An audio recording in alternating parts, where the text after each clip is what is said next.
Sai Chaitanya paramedical college लेकर आया है पैरामेडिकल काउंसिल और सरकारी नौकरियों के लिए उपयोगी पाठ्यक्रम।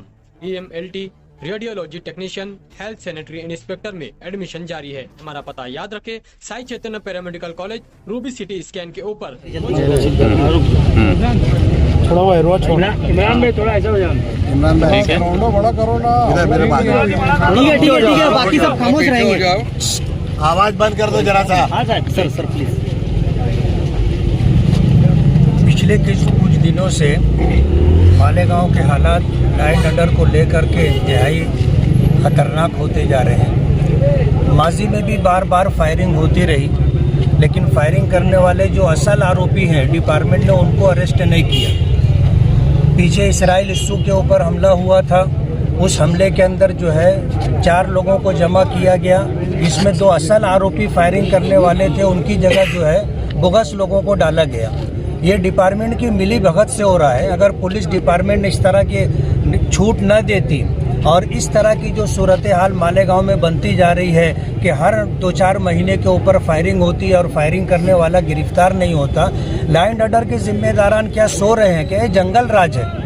आज अगर हमारे एक से मेयर के ऊपर इस तरह का हमला होता है तो शहर के अंदर तो किसी की भी जान माल महफूज नहीं, ऐसी सूरत हाल है। आज इस वक्त अब्दुल मालिक मेयर के ऊपर जो हमला हुआ है, ये तो बहुत करीब से फायरिंग की गई और फायरिंग करने वाले इतने बेखौफ थे कि उन्होंने किसी तरह का कोई चेहरा वगैरह छुपाया नहीं, बल्कि डायरेक्ट आकर के 5-7 फीट के फासले से उन्होंने जो है फायरिंग की। और 3 फायरिंग की, एक हाथ में लगी और एक पैर में लगी और एक जो है पसली में गोली लगी है। हालत अच्छी नहीं है। इन हालात के अंदर पुलिस डिपार्टमेंट यहाँ हॉस्पिटल में आकर के गर्दी किए हुए था। पुलिस डिपार्टमेंट की जिम्मेदारी ये थी कि वो बजाय हॉस्पिटल छोड़ करके आरोपियों को तलाश करना, उनको गिरफ्तार करने का काम करना चाहिए था। सारे जिम्मेदारान यहीं जमा थे और जो असल आरोपी हैं वो शहर के अंदर कहाँ है, शहर से निकल गए हैं। पुलिस डिपार्टमेंट उनको जाने का मौका दे रही है, ऐसा दिख करके आ रहा है। जो असल जिम्मेदारान है हॉस्पिटल में रह करके, क्या वो डॉक्टर हैं जो यहाँ आकर के वो काम कर रहे हैं? जो एक जिम्मेदार था, बाकी लोगों को अपने काम से लगना था और पूरे शहर की नाकाबंदी करके ऐसे लोगों को गिरफ्तार करने की कोशिश करनी चाहिए थी। मालेगांव शहर के अंदर इस तरह की जो सूरत हाल हो रही है, हम डिपार्टमेंट से इंतहाई नाराज़ हैं और उनके लाइन ऑर्डर के ऊपर गिरफ्त कमज़ोर होने की वजह से हम उसका निषेध करते और मजम्मत करते हैं।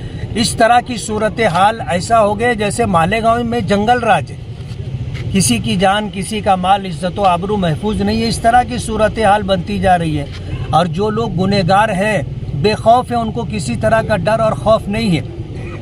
ये सूरत हाल है। आने वाले दिनों के अंदर हम होम मिनिस्ट्री में भी बात करेंगे, असम्बली होगी, उसमें भी इस तरह यह आवाज़ हम उठाएंगे कि मालेगांव के अंदर पुलिस डिपार्टमेंट की गिरफ्त बहुत कमज़ोर हो गई है और इस तरह गुनहगारों के हौसले बहुत ज़्यादा बढ़ गए, जिसकी वजह से इस तरह की सूरत हाल है। आगरा रोड के ऊपर अगर फायरिंग होती है तो शहर के जो अंदरूनी इलाके हैं और किनारे का जो एरिया है, वो वहाँ के रहने वाले तो अपने आप को इंतहाई गैर महफूज समझेंगे।